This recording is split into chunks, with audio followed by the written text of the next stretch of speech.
Hey, what's going on guys? Welcome back to the fifth and final Focus School video. Today's video is going to be going over the Vazarin School. Vazarin is a school that's focused on you supporting your teammates. As always, I'm going to go over each ability, talk about them for a couple seconds, and then show practical examples of them when I can. But let's start out with the first ability, Mending Unity. What Mending Unity does is it increases your affinity range by 25 meters. If you weren't aware, your base affinity range is always 50 meters. So that means that when using this ability, your range is going to be increased to 75 meters. Your affinity range is important for both your experience, or some abilities like Trinity's Blessing or Harrow's Covenant or Penance, where their range is based on your affinity radius. So by picking up this passive, you're basically increasing your range for those abilities, as well as the range at which you gain experience. If you're in a mission and you want to know if a teammate is within your affinity range, simply look at the top right hand corner of the screen, and you'll see a little indicator with a number noting how many people are within your range. If you want to know more about Affinity, I'll leave a link in the description. The second ability I'm going to go over is Guardian Shell. Guardian Shell is an augment to your operator's Void Blast, where when you hold down your Void Blast, a frontal shield appears in front of your operator that's able to block projectiles that come from directly in front of you. If you get hit from behind or to the side, you'll still take damage. And while the shield getting hit does drain energy, channeling it in front of you does not, so that means that you can keep it out without losing any of your operator energy. It also means that if the shield's not taking constant damage, you can regenerate your energy while the shield is active. This is different from entering Void Mode, which is also a great way to survive, since Void Mode has a constant drain of energy. The main disadvantage to having the shield instead of being in Void Mode is that you can still get hit from behind or to the sides, meaning that Void Mode is more of an absolute protection. So while the shield isn't the most protective ability in the world, it still gives your operator a little bit of defensive utility outside of Void Mode.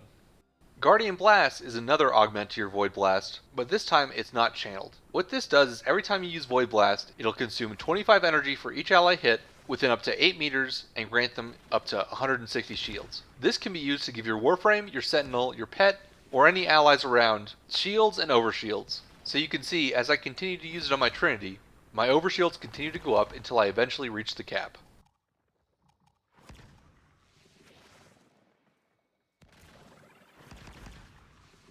The next ability, Protective Dash, is an augment to your Void Dash.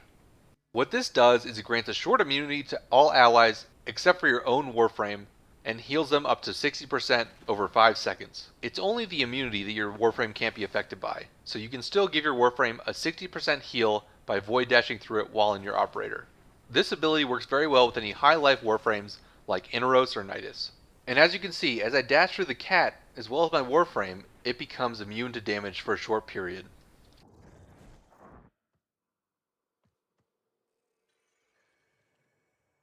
The second augment to your Void Dash, Sonic Dash, creates a shockwave that travels out from your operator and stuns enemies in its wake. These enemies are vulnerable to finisher attacks, and on top of that, it no longer displaces them, meaning that they don't get ragdolled around. And if you've seen my other videos, you know I don't like ragdolling enemies if I don't have to. Next up is Void Regen. Void Regen is an augment to your Void Mode that passively heals up to 25 health a second while you're in Void Mode. This is a good source of healing, and it only costs an additional 2 energy a second. The second augment to your operator's Void Mode, Void Aegis, is a little different. What this does is while your operator is crouched, it will start emitting a shield that grows up to 12 meters over 5 seconds, costing 2 additional energy a second. This bubble can absorb damage from enemies attacking outside of it, although things like explosions will still pass through the shield. Here I had 2 friends join my game just so I could show this off from an outside perspective. It can be kinda useful for protecting your teammates, although it's very difficult to see from inside the bubble where the range of it actually stops, making it a little difficult to control. But if you don't mind the extra energy drain on your Void Mode, it will protect your allies.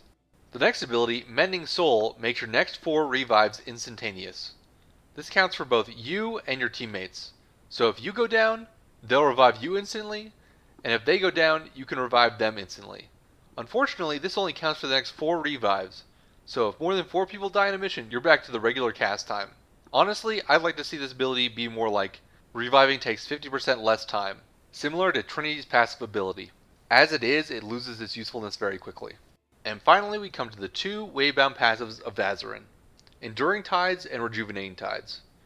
Enduring Tides will increase the health of your operator up to 150%, and Rejuvenating Tides will give you health regen up to 4 health per second. This is nice because it'll apply even when your operator is not out, so while your Warframe's out and killing things, your operator can regen its health.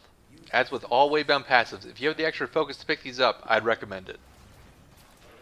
Overall, Vazarin's probably my least favorite focus school, and that's just because I like things like Naramon or Zenrik for normal gameplay. And personally, I don't really find many uses for some of these support mechanics. But if this is a school that you really enjoy using, or you just want to be a support member of your team, then you can definitely use some of these to your advantage. But for me, I'm just more of a selfish player, so I usually use a focus school that allows me to buff my own damage dealing capabilities.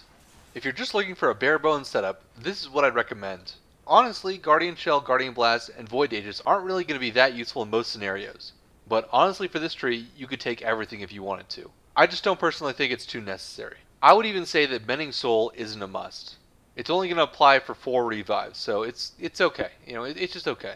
But if you have the focus available to you, then you can certainly take as much of this as you want, although I'll freely admit that I'm not the most experienced person with Vazarin, considering I basically never run it. And of course, if you have the focus, pick up as many waybound passives as possible.